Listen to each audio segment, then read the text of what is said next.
Hey everyone, my name is Amanda and I'm the founder of The Crazy Dog Mom. Today I wanted to share some tips with you about how to keep your dog active and stimulated during quarantine. I know that a lot of people have been struggling with this lately, so I just wanted to share some ideas with you. Now, some of these might seem really obvious, and that's okay. I know that during times like this, we like to overthink things and we kind of forget about the obvious. But also, hopefully, there are some ideas in here that you haven't thought of yet and that you were able to try.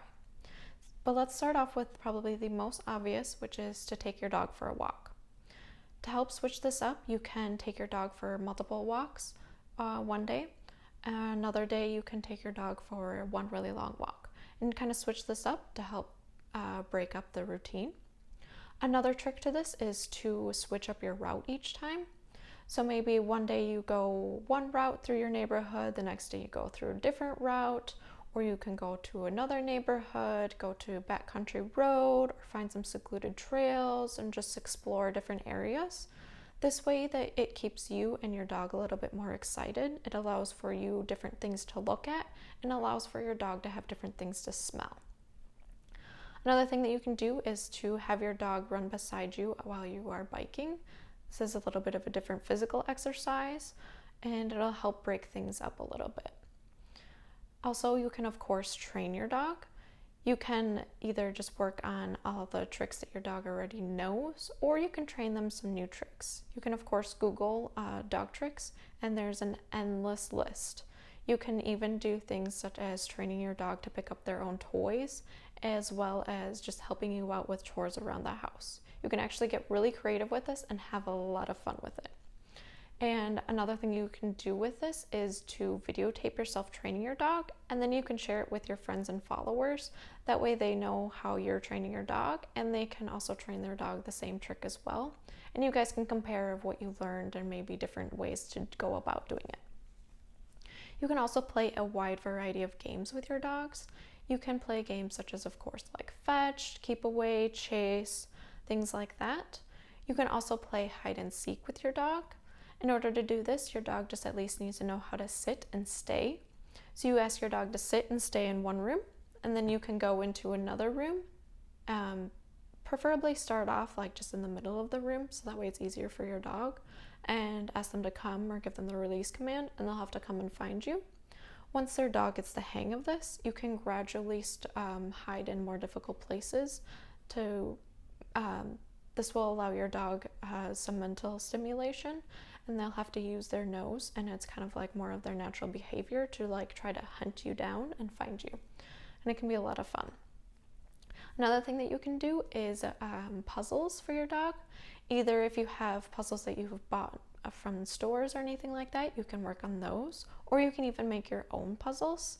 One of the easy ideas that just uses some products that you have laying around your house is to use a muffin tin, and then each of the holes of the muffin tin you put in some treats, and then you cover up those holes with dog balls or toys or anything like that, and your dog will have to use their nose to sniff out the treats and push away the toys to get to them.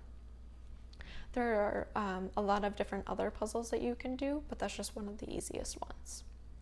You can also make a playground for your dog. You can either do this indoor or outdoor, but you can just use anything that you have laying around your house and even your furniture.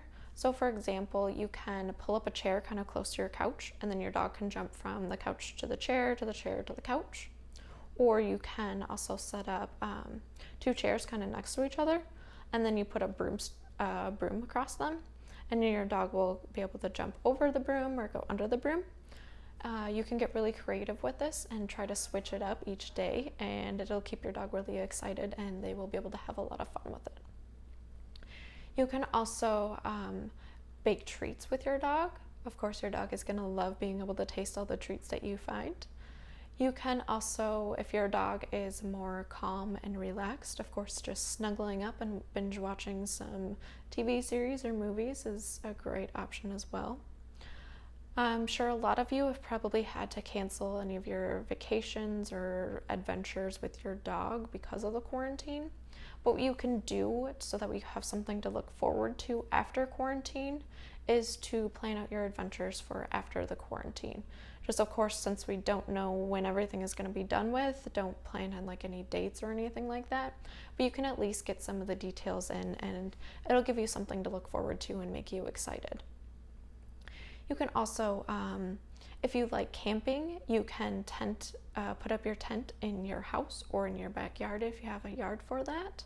And you can just pretend that you're camping out, and it'll actually be really fun.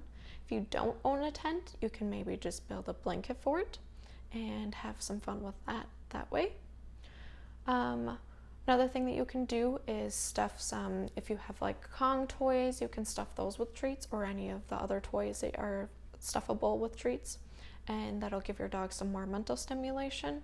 To make it even more challenging for your dog is to put them in the freezer. But each time that you do this, you want to switch up what you are stuffing into the Kong. That way it keeps your dog more excited about it.